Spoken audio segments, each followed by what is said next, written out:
Bonani, umqeqeshi wensizwa lo. Kunomfowethu obuzayo la. Umfowethu ubuza ukuthi ingabe kuyiqiniso nokuthi mangabe uwumjito ophaphile, kumele uthole intombazane engaphaphile ukuze uthando lwenu luzoba strong lube mnandi. So ubuza isimeni esikanjalo ukuthi mangabe uwumuntu ophaphile, kumele uthole umuntu oyi-opposite kule nto oyiyona ukuze izoba strong uthando lwenu, yabo. So umfowethu ubhalile-ke umfowethu wathi, sawubona bafu. Ngicela ukubuza, kuyiqiniso yini ukuthi uma ungumuntu othulile kumele uthole intombazane ephaphayo ukuze i-relationship yenu izoba mnandi? So ubuza kanjalo umfowethu.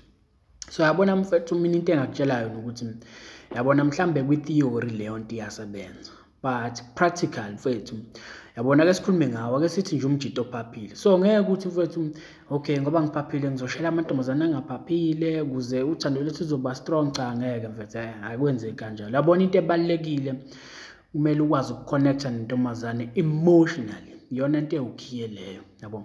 Kumele imizwa yenu ikwazi ukuthi ixhumane. Iyona nto ebalulekile abantu abayibukela phansi lesikhathini samanje, kanti iyona into ebaluleke ngendlela esimanga, ngoba ukuthi umuntu uphaphile kanjani noma akaphaphile akunamsebenzi lokho, as long as nikwazi ukukhonektha emotionally, yabo. Iyona nto ebalulekile leyo, ngoba yabona uyawuthola ukuthi uyayibona intombazane uye kuyona, iyakuchaza isalaphaya, uye kuyona, mawufika kuyona uthatha inamba yayo, mhlawumbe uhlela usuku lokuthi nibonane. Mangabe senibonana, uthi uyabona lo muntu i-mentality yakhe ayingeke mfethu, ayichazi, yabo. Indlela acabanga ngayo ayichazi, but umzimba wakhe uyakuchaza, yabo. So indlela acabanga ngayo ayichazi, mhlawumbe negative, akazithembi, but uthothi umzimba wakhe o-right, yabo. So ugcina lapho usucompromise ngenxa yokuthi unomzimba o-right, yabo. So-ke uthola ukuthi manenze ucansi, mase niluqedile ucansi leni, uthola ukuthi ufisa sengathi lo muntu angavele ahambe, athathe into zakhe ahambe, because vele usukutholile kade ukufuna. So-ke mangabe ezama ukukhulumisa, i-mentality yakhe ayichazi, yabo. So-ke noma ugcina ingane abantu usuyishaya ngomhlane, usubheka lena, usuyiziba, because usukutholile kade ukufuna, yabo. Unconnect emotionally, yabo. So indlela acabanga ngayo ayihambisani nawo, but ngenxa yokuthi unomzimba right ucompromise-ile, yabo. Kanti ibuhlungu leyo nto mfethu, yabo. So ibuhlungu. So mfethu mina into engakutshela yona ukuthi umuntu uphaphile noma akaphaphile akunamsebenzi lokho.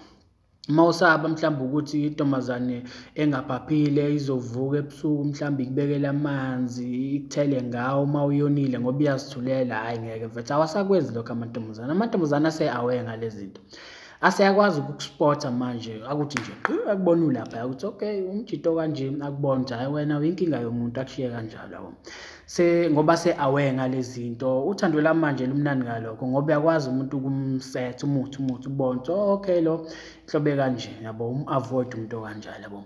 Noma mhlambe wena uzositshela ukuthi kumele uthole intombazane ephaphile ngoba ephaphile uma uyonile izokutshela ingakufihleli, hayi ngeke mfethu, yabo. So wena umuntu nje mangabe echaza iyakuyena ukuthi uphaphile akaphaphile akunamsebenzi lokho, as long as nizo-connecta naye emotionally. Ukhiye lapho abantu abaningi abawubukela phansi, yabo. So umuntu mangabe unga-connect naye, ngisho ngathi unomzimba onjani, kwalowo mzimba ngeke uzogcina ungasakuchazi, yabo. Because into ebalulekile ukuthi imizwa yenu kumele ikwazi ukuthi ixhumane. Mangabe unayo ujabule nje, ngaphandle kocansi nijabule kube mnandi, uzizwe cha nginomuntu, yabo, okuchaza ukuhleka kube mnandi. But mangabe umuntu engakuchazi ninga-connect emotionally kuba nzima. So mfethu akunamsebenzi umuntu ukuthi uphaphile noma akaphaphile. Ngeke wena phela ngoba uthi uphaphile uzoshela amantombazane angaphaphile ukuze uthando lwenu, cha, uzoyithola engaphaphile uthothi uphaphile wena, but uthole ukuthi unconnect nawe, yabo. So into ebalulekile ukuthi nikwazi ukukhonektha nomuntu emotionally, yabo. Sure mfethu.